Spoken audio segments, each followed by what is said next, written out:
Hey everybody! As many of you have come to notice, I have an Anycubic Kobra 2 Max and an Elegoo Neptune 4 Max, and I have been running tests on them and prints on them for the past week. I've had this one for about 4 weeks now, this one for only about a week, and I wanted to give you guys a review on what I think would be a best option for you. Some of you guys are looking for Christmas gifts or just looking to buy a 3D printer. The max on either one of these is about the same build plate volume. The advertised speeds are about the same. I think they're saying it can reach up to 500 millimeters per second, and both companies are saying it, and I believe they're also saying that typical print speed's like 300 millimeters per second. So let's get straight to it. What would I recommend if somebody buy it for a 3D printer? I like both printers. They're great printers. I'm going to just let you guys know I'm not sponsored or endorsed by any of these guys. They really don't even know I exist. They didn't send me these. I bought these outright for my company. I have an Etsy store that I sell helmets and armor on. That's the reason why I went with such big printers. I originally ordered the Elegoo Neptune 4 and was going to buy a second one, and decided to instead get the Anycubic just to kind of do a review and see which one I liked better. And to be honest with you, after about a week of having this one, I think I would say I like the Anycubic better. And it was tough because I really wanted to like the Elegoo Neptune 4 Max, but I've kind of realized Elegoo's Neptune 4 series, the Elegoo Neptune 4 Pro had linear rails, and I didn't see linear rails on the Plus or the Max. Mine doesn't have linear rails, which is it's frustrating. With a printer going this fast, it should have come with linear rails. I would have expected, since the Elegoo said the Neptune 4 series was basically a new series, that the 4 Max would have been an upgraded version with the linear rails. Sorry, I just kicked on and started printing. They both can print 300. I think I'm pushing this one at 350 millimeters per second. I am testing this one right now on the flow rates, and I think I can get 350 out of this one as well. Travel speeds, I think I'm at 400. I haven't tried to push it to 500 yet. The Anycubic comes with linear rails, which I think at this speeds you're gonna want that on your printer. Yeah, if you are looking to get something that's a little more reliable, I think it'd be less, or at least less work anyway. Both of them, they vibrate a lot. They move a lot. If you're going to try to push the speeds on these things like I'm doing, they vibrate a lot. I'm currently testing different options to kind of tone down the vibrations. My workbench is bolted to the wall, to the cabinet. It's as sturdy as I can make the workbench, and this thing still rattles the crap out of it. So I'm trying to find ways to kind of tone down the vibrations, just because these things really move. But the Anycubic, again, I like the linear rails, the option. That's the reason why these guys get it. If you're gonna buy a 3D printer, I'm gonna have to say go with the Anycubic just because of that. They do have an app, which is really nice. If you're updating firmware, which, because these are fairly new, you're kind of the guinea pig if you buy them right now.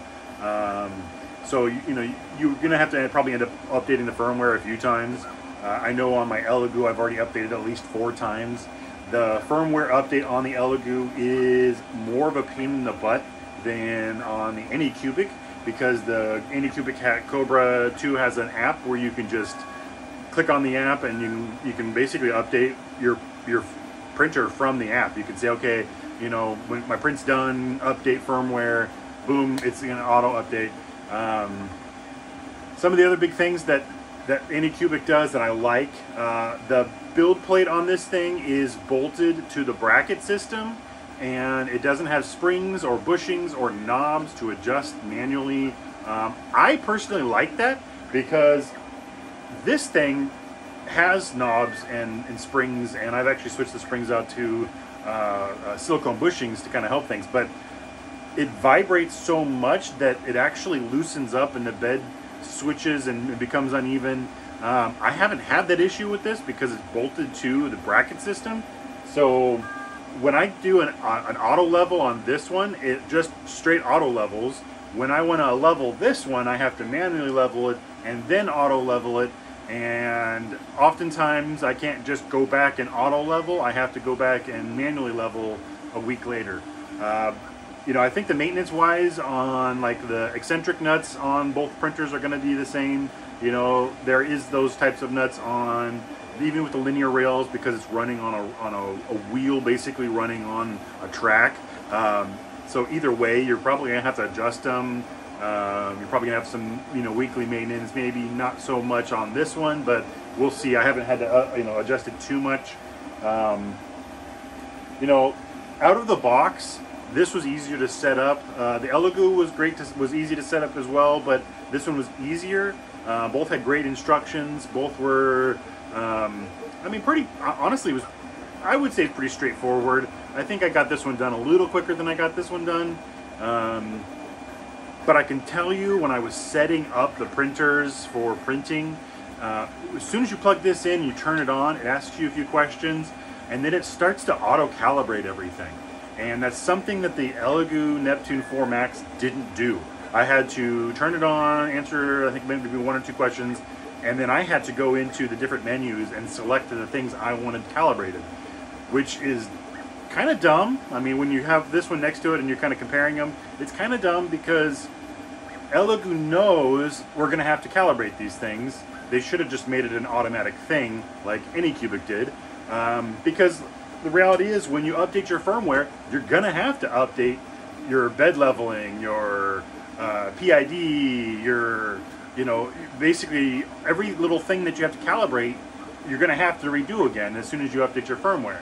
So both companies knew that, and yet Anycubic made it so it was automatic. As soon as you update the firmware, it starts to ask you a couple questions, and then you update all those calibrations again. You know, you still have to play with it. You still have to get the Z height just right. You know, you still should probably use like a square to make sure your gantry's level. But I feel like the Anycubic was probably a better way to go. I have had to deal with customer service with both printers. The first week I had the Anycubic, I tried to use the Anycubic's provided Cura slicing software profile, and it did not. The printer did not like that. I had 2 different prints fail because of the printer basically had a brain fart and just didn't want to print. It started printing and then went duh, and it just stopped.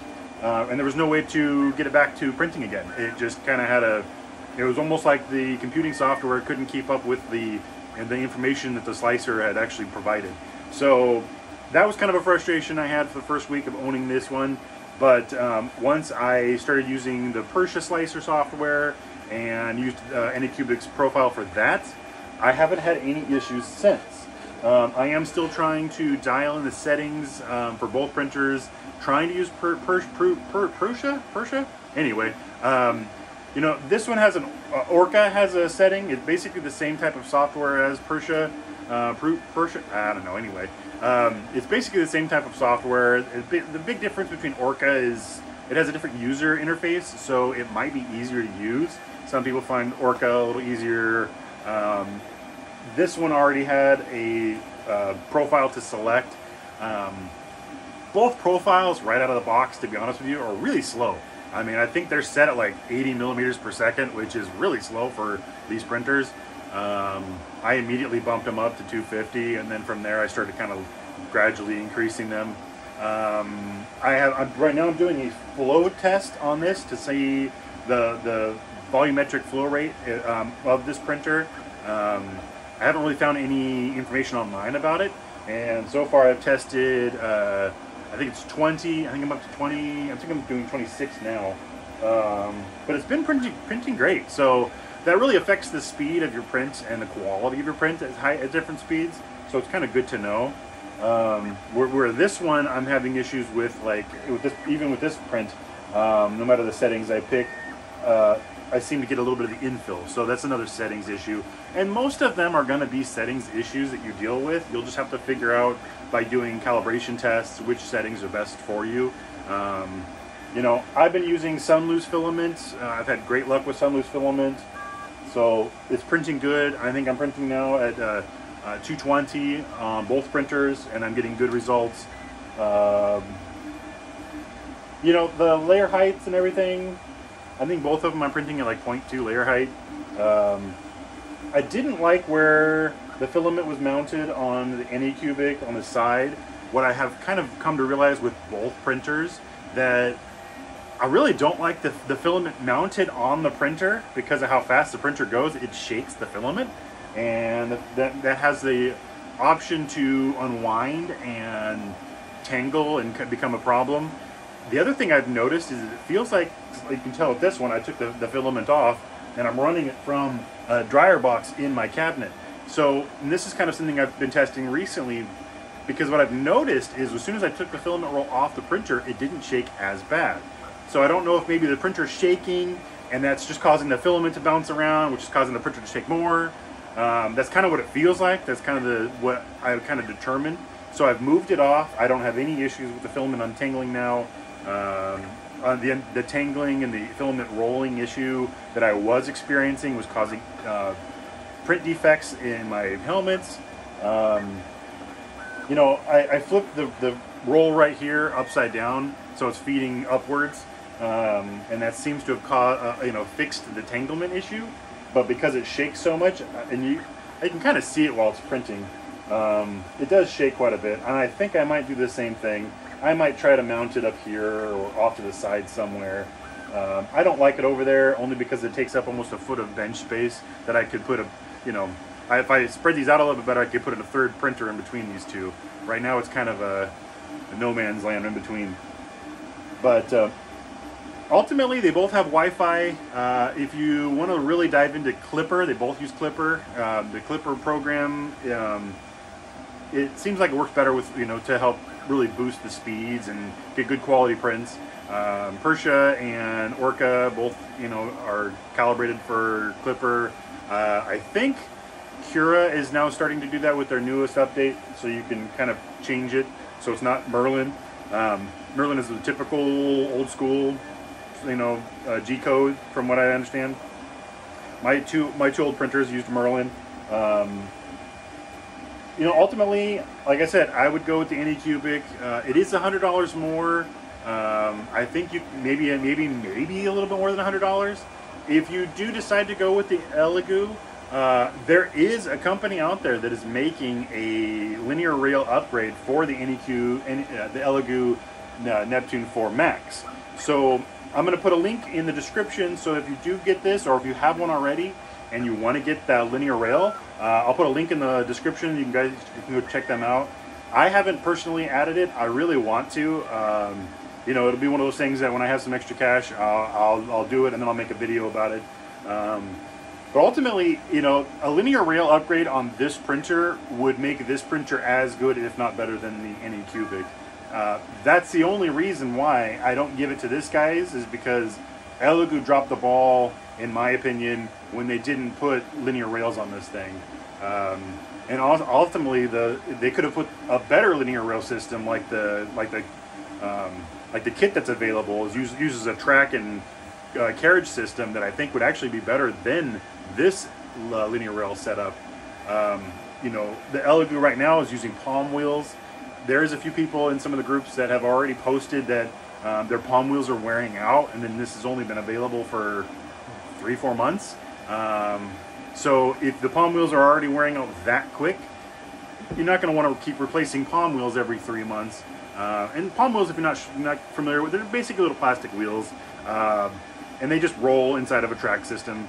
You know, they get loose just like these wheels will get loose, and you have to adjust them, and you have to keep them oiled and that sort of thing.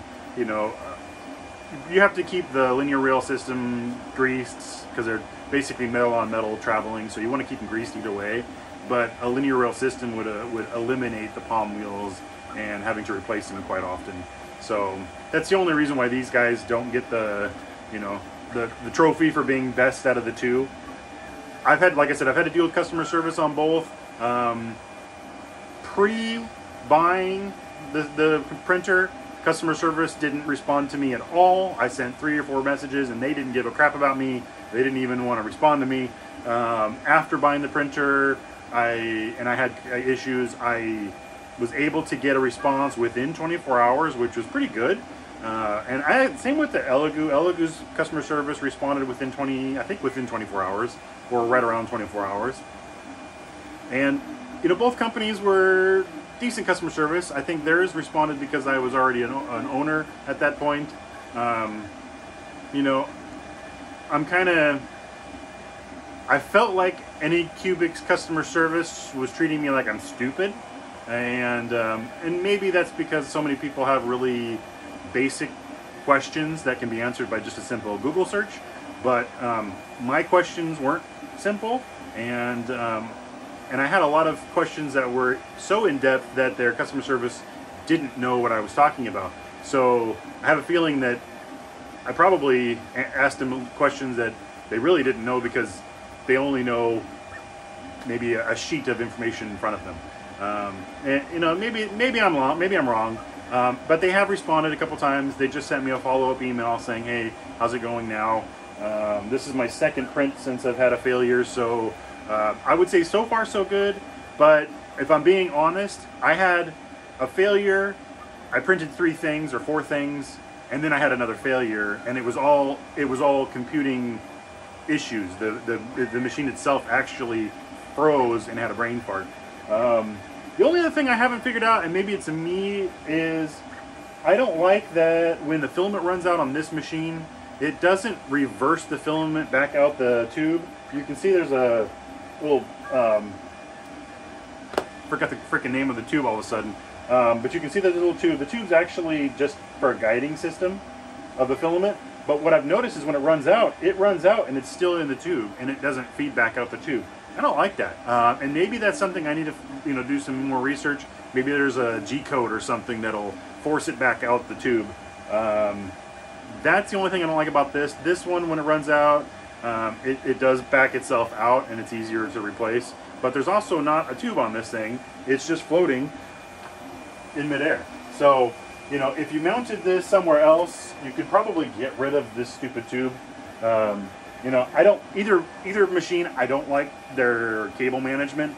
But, you know, you can go on Thingiverse or, you know, look up online. You can find lots of files for better cable management.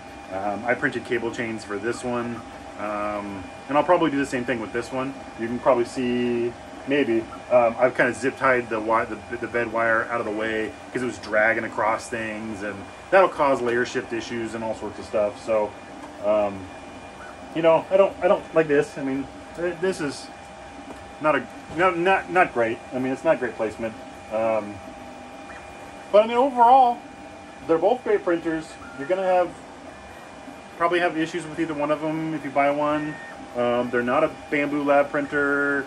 You know, most people have really good luck with the brand Bamboo Labs. I don't have a Bamboo Lab printer, so I can't really tell you from experience. But from all the stuff I've read and all the people I know, you know, there seems to be a lot of great experience with something like that. So if you're new to 3D printing and you want a really easy, less maintenance machine out of the box, that's what I've been told to go with. I don't know. I don't have the money for that. If I were to buy a Bamboo X1 Carbon, I could buy 2 of these.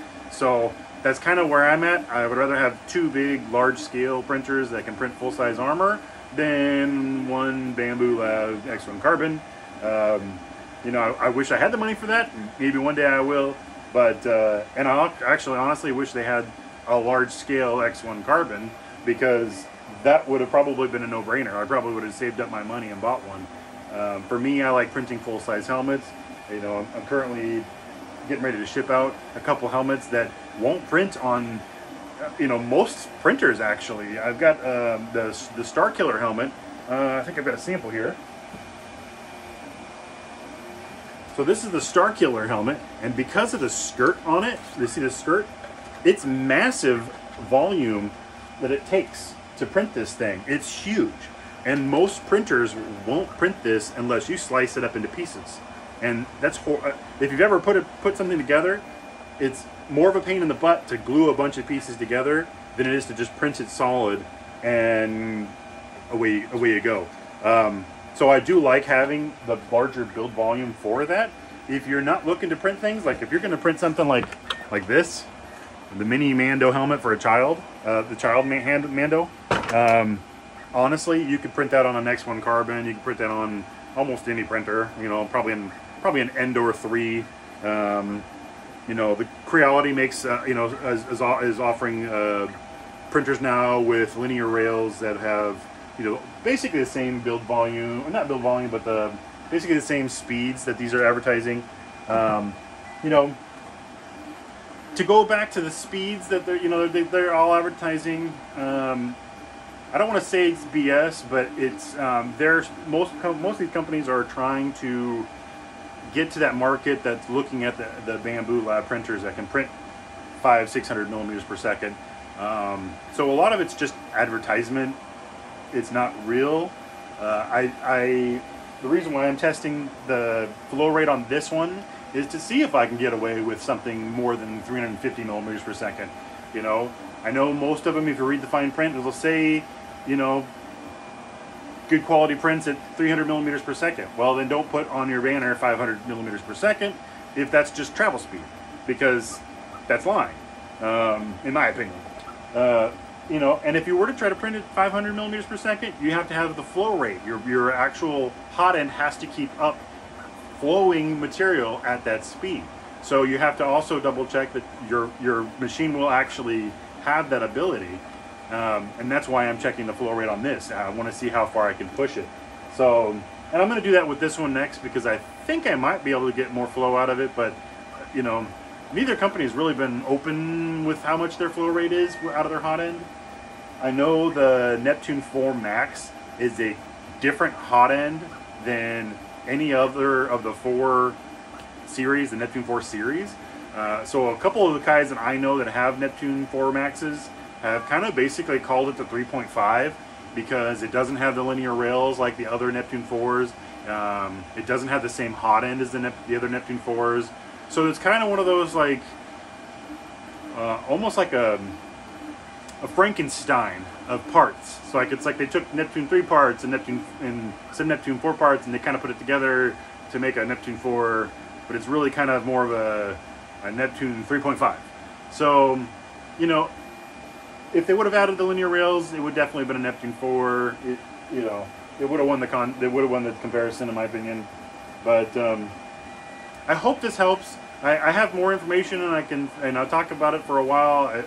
I actually made this video probably 6 times now, and I've hopefully landed on this one as the final version that I wanted to share. So you can, as I said, you can see how fast these are printing. I'll get out of the way so you can watch them a little bit. And if you have questions, comment. You know, put a comment on here. I try to get back to people. Most of these videos I make are just for you guys. You know, just to be helpful. When I started out, there was a lot of questions I had. I didn't know where to go. I didn't know who to ask.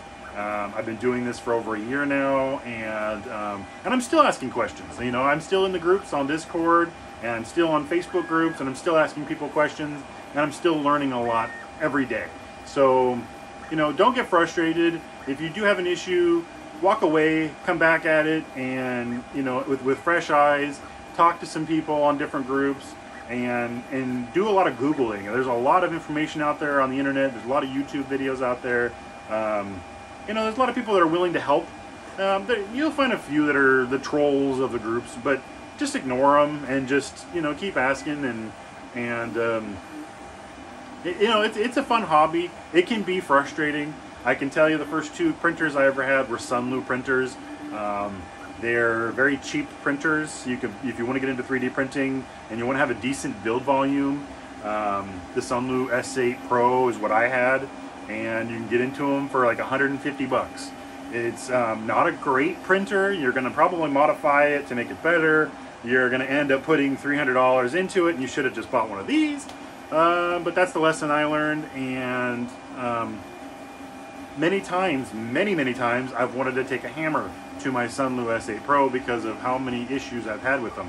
But that has basically made me realize that I like to problem solve as well. I walk away, I come back with a fresh set of eyes, and then I tackle the issue, and I will repeat the process until I get it, because I will figured this out. And that's how I look at it. If you're not that type of person, maybe don't get into 3D printing. Even if you get a Bamboo Lab printer, I've seen people that have had to take them apart to fix things. It's just the name of the game. These are not your blower. I had somebody comment, well, if my blower did that out of the box, well, this is not a blower. These are basically a CNC machine that instead of taking the material off, puts material on. So there's a lot of moving parts. There's a lot of computing differences. You know, not two are alike. Even if you buy two of the exact machines, the settings can be just slightly different, even if they're the exact model. So don't compare them to buying a hand drill or, you know, a microwave. That's not what you're getting. You're not buying something that out of the box will work perfectly. You will have to fiddle with it and play around and enjoy the process, or don't get one. Just being honest. But yeah, I mean, ultimately you'll be happy either way you go. I think you'll be happy either way you go. I know a lot of people have had issues with either one. You know, if you go to the groups and you join the groups before you buy a printer, you will find people constantly complaining. It's just, that's what people do in groups. Most of the time you don't see people going, yay, look at what I did. Most people just, oh, what's going on, what's complaining. No matter what printer you go for. I'm in multiple different groups for multiple different printers, and I see it all the time. It's just people that complain because they want help to figure out what the issues are. That doesn't necessarily mean that's what you'll have experience with. So, you know, like I said, just enjoy the process, enjoy what it takes to get into 3D printing. You know, you will have to learn a lot if you don't already know how to do all this. If you've already got 3D printers, then you already know what to expect, and the only real big differences between what you've got and these is speed. You know, bed slingers aren't really meant to go 300-400 millimeters per second, where Bamboo Labs are designed differently. They're designed to go a little faster, and no, they don't have as many moving parts from what I experienced. But really, I'm having great luck with these guys going fast. I mean, I'm used to printing like top speed of 50 millimeters per second on my Sunloos. So anything above 50 millimeters per second is fast. When I had my Sunloo printer printing next to my Elegoo, it was like watching paint dry. I mean, the Sunloo printers were just, and these guys are, it's just night and day difference. When you want to crank out some products for customers, you know, this helmet is a day-and-a-half print. Even on my Sunloo printer, I think it took me like 3 days at least to print the exact same helmet. So I mean, you get what you get when you're buying these things. I definitely would look into the linear rail setup though. Even if you get the Neptune 4, you know, it's $100 cheaper, so spend that extra $100 and get the better linear rail system, and then you have a great printer. I mean, it's, you know, those are your options. So thanks for watching. Tune in. I have more videos coming out. I'm going to show how I've already done a video on how I set up my Cura software for the Neptune. I'm going to do one for how I set up the Persia software, slicing software for Anycubic, and also I'm working on one for the Elegoo Neptune 4 Max. So, you know, check out my other videos. If you do have questions, you know, I definitely recommend watching some of the other videos. There's a video on there on like the weekly maintenance I do on this one. A lot of that information is just universal, so it's good to know if you want to just buy a 3D printer and you want some information. I am by no means an expert, so, you know, don't take it like that. I've had a year of experience, and I want to express that and show you guys, and hopefully help you through steps before having the headaches I've been having. And it's great to hear that people are finally getting some good prints after watching some of the videos. That's all I really wanted. I just kind of wanted to help people. You know, there are things that I wish I would have known when I first started, and that would have made my life a lot easier. And that's basically what I'm trying to do for you guys. So check out my Etsy store. Outer Rim Armorer is my Etsy store. I'm also on Instagram, TikTok, obviously YouTube, Facebook, Outer Rim Armorer for all of those. And I personally have my own accounts on all of the Instagram, TikTok, all that stuff. I am Extreme 4x4 Dude. That is me. I am Extreme 4x4 Dude. So if you find a profile, chances are it's me. But yeah, check me out. I'm on all the social media apps. I think I'm even on TikTok or Twitter. Ooh, it finished.